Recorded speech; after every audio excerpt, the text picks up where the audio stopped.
Thank you, Mr. Chair.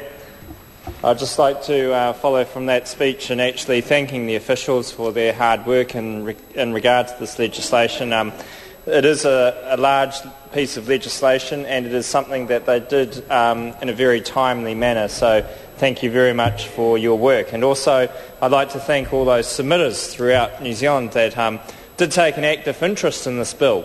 And many had personal circumstances which they related to the committee, but many also represented points of view in relation to ACC and what they see as the fundamental concept behind the scheme. And just following from that last speech where where the Speaker talked about the Woodhouse principles, I think it's important to remember when you look at some of the changes made in this bill, they actually relate to things that have been subsequent to the Woodhouse principles of actually setting up the ACC system. So it's not right for the members opposite to say this is against the Woodhouse principles, because in fact many of the recommendations in this bill have actually relate to things that we've done subsequent to the Woodhouse principles being invoked in the original legislation. So in that regard, I think our members and outside community listening to this debate need to be aware that the Woodhouse principles are firm and that ACC is here to stay. And what we are doing by this bill is making sure it can actually survive and be there in the future to deliver the Woodhouse principles and to deliver what people actually expect from ACC.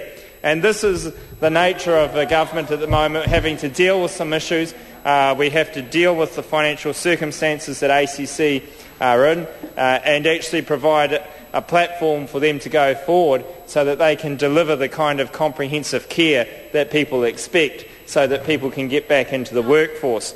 And the measures made in this legislation aren't mind-boggling in the sense that they change the fundamental approach to ACC or worker compensation in New Zealand.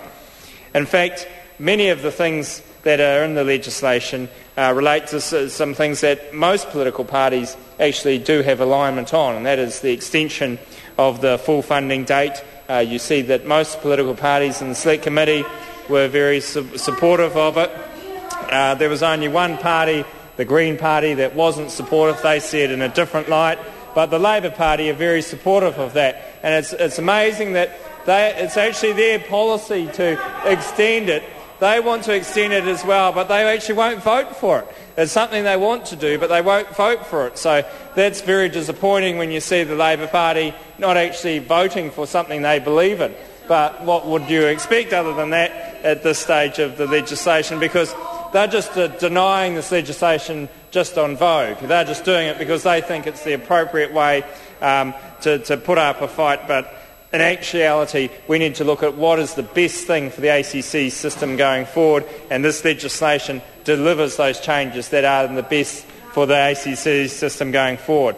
And if you look at what some of the changes that have been occurred in it, there are some changes regarding casual, part-time and non-earners and the abatement of holiday pay. There's some changes in regard to the vocational rehabilitation changes.